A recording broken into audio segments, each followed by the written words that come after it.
Madam Speaker, I rise today to commemorate the lives and legacies of four precious little girls, Addie Mae Collins, Denise McNair, Carole Robertson, and Cynthia Morris Wesley, who died in the sacred walls of the 16th Street Baptist Church in Birmingham, Alabama, 59 years ago. On September 15, 1963, as the four little girls were getting dressed in the bathroom of the church basement, preparing to sing in the choir, 19 sticks of dynamite placed under the church designated. They totally exploded, causing the interior walls to actually fall in. The crowd of about 200 people who gathered for the 11 a.m. service, they evacuated the church, but the church was filled with smoke, and underneath the debris lied four little girls. Along with the little girls who lost their lives, dozens of others were injured that day, including Sarah Collins Rudolph, the younger sister of Addie Mae Collins, who was in the basement with her sister and other girls preparing for church that day.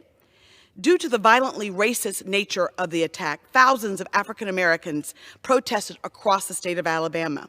And in response, George Wallace called the police to break up the demonstrations.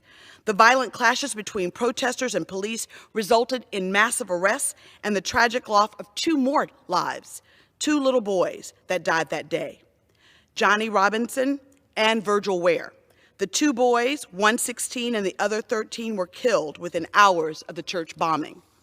Following the attacks, several people, many of whom were members of the KKK, were arrested, but none of them were actually prosecuted until 34 years later.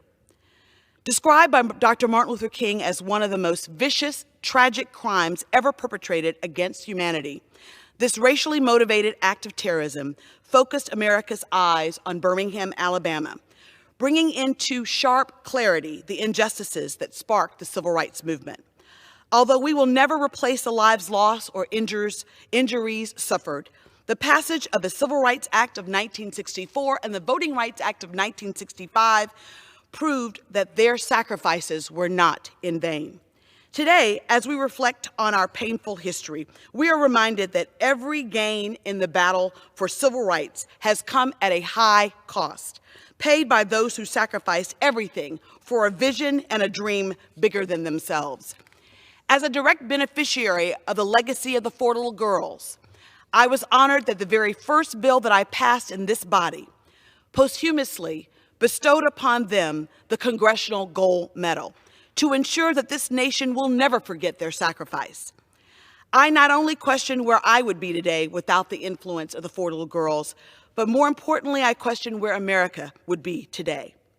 The premature and senseless deaths of these four little girls awakened the slumbering consciousness of America and galvanized the civil rights movement. It was their memory that carried John Lewis and those brave foot soldiers, unarmed and unafraid, across the Edmund Pettus Bridge in my hometown of Selma, Alabama.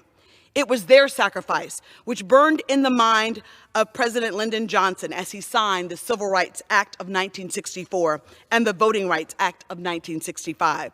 And it was their sacrifice that inspired a generation of freedom fighters to move this nation closer to its highest ideals of equality and justice for all.